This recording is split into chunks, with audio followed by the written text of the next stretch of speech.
عائشہ کو اس کی کلیگ کہتی ہے تم نے جواد کی شکایت سر کو لگا کر اچھا نہیں کیا۔ عائشہ کہتی ہے اگر تم میری جگہ ہوتی تو تم کیا کرتی؟ اس کی دوست کہتی ہے میں تو جاب چھوڑ دیتی، لیکن عائشہ کہتی ہے میری مجبوری ہے، میں جاب نہیں چھوڑ سکتی۔ عائشہ کی پھپھو اس کی چھوٹی بہن کو کہہ رہی ہوتی ہیں کہ تم اپنے دوست عامر سے مجھے کب ملواؤ گی؟ تو اس کی بہن کہتی ہے وہ تو بےتاب ہے آپ سے ملنے کے لیے، لیکن میں نے ہی اسے روک رکھا ہے۔ تو عائشہ کی بہن کہتی ہے امی تو مان جائیں گی۔ اس کی پھپھو کہتی ہے وہ میرا کام ہے، اگر وہ نہ مانی تو میں تمہیں گھر سے بھگا دوں گی۔ عائشہ کی بہن خوش ہو جاتی ہے، اس کی پھپھو اس کے بدلے سونے کی چین بھی لے لیتی ہے عائشہ کی بہن سے۔ باسط کو اس کا دوست سعد کال کرتا ہے اور کہتا ہے کوئی بھی تم لڑکی ڈھونڈ لو جو غریب ہو، مفلس ہو، اس سے تم شادی کر لو، لیکن باسط اس کی بات نہیں مانتا، کہتا ہے یہ غلط ہے۔ عائشہ اپنے آفس میں بیٹھی ہوتی ہے، چھٹی کے ٹائم وہ جانے ہی لگتی ہے کہ عائشہ کی چپل ٹوٹ جاتی ہے۔ باسط بھی سوچ رہا ہوتا ہے کہ سعد نے بات تو ٹھیک کی ہے، مجھے کوئی ایسی لڑکی ڈھونڈ لینی چاہیے۔ عائشہ اب زمین پر بیٹھ کر اپنی چپل بنا رہی ہوتی ہے کہ باسط سر آ جاتے ہیں۔ عائشہ سے پوچھتے ہیں تم یہاں کیا کر رہے اتنی دیر سے؟ تو وہ کہتی ہے سر میں جانے لگی ہوں۔ تو باسط سے کہتا ہے اتنی باتیں ہوں گی، اب یہاں پر آپ کا ٹھہرنا ٹھیک نہیں ہے، آپ کو چلے جانا چاہیے۔ عائشہ کہتی ہے سر میری جوتی ٹوٹ گئی ہے۔ تو باسط کہتا ہے چلو تمہیں میں چھوڑ آتا ہوں۔ راستے میں باسط عائشہ سے پوچھتا ہے تمہارے ابو کیا کرتے ہیں؟ تو وہ بتاتی ہے میرے ابو نہیں، وہ فوت ہو چکے ہیں۔ باسط کی ماں منصور کو کہہ رہی ہوتی ہے کہ باسط یہ لون لے کر غلطی کر رہا ہے، لیکن منصور اسے کہتا ہے کہ باسط شروع سے ہی اپنے فیصلوں میں خود مختار ہے۔ باسط عائشہ کو چھوڑنے آتا ہے تو اس کی پھپھو کہتی ہے کہ لوگ کیا کہیں گے، تم اتنی بڑی گاڑیوں میں گھوم رہی ہے۔ تو عائشہ کہتی ہے مجھے کوئی فرق نہیں پڑتا۔ عائشہ سیدھا طلال کے گھر جاتی ہے، وہاں پر اس کے گھر کوئی نہیں ہوتا۔ وہ باہر ایک لڑکا آ کر بتاتا ہے کہ طلال کی شادی ہے، سب وہاں گئے ہیں۔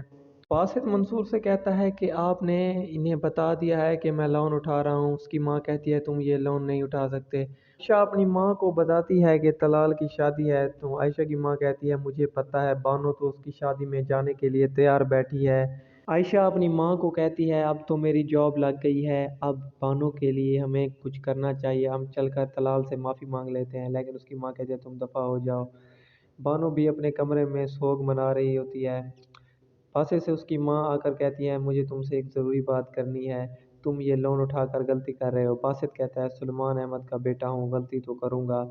بانو طلال کی شادی میں جانے کے لیے تیاری کر رہی ہوتی ہے۔ عائشہ اسے کہتی ہے تم مت جاؤ، میں تمہیں اتنا بڑا صدمہ اٹھاتے ہوئے نہیں دیکھ سکتی، لیکن بانو کہتی ہے میں طلال کو دلہا بننا ضرور دیکھوں گی، یہ میری خواہش ہے۔ عائشہ باسط کو آ کر کہتی ہے کہ سر میٹنگ کا ٹائم ہو گیا ہے۔ باسط کہتا ہے تم چلو میں آ رہا ہوں۔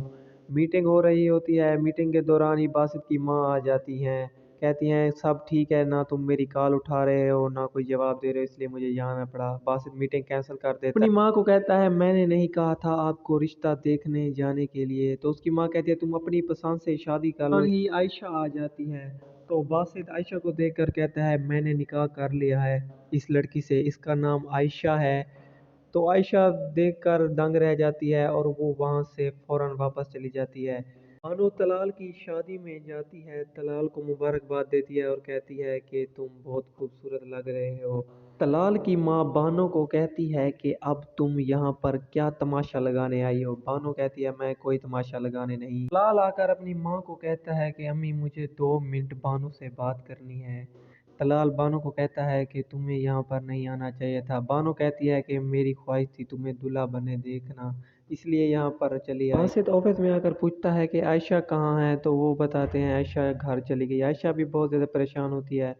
باسط کی ماں خوش ہوتی ہے، مجھے یقین نہیں آ رہا کہ باسط نے نکاح کر لیا۔ باسط بھی گھر آتا ہے تو اس کی ماں پوچھتی ہے عائشہ کہاں ہے؟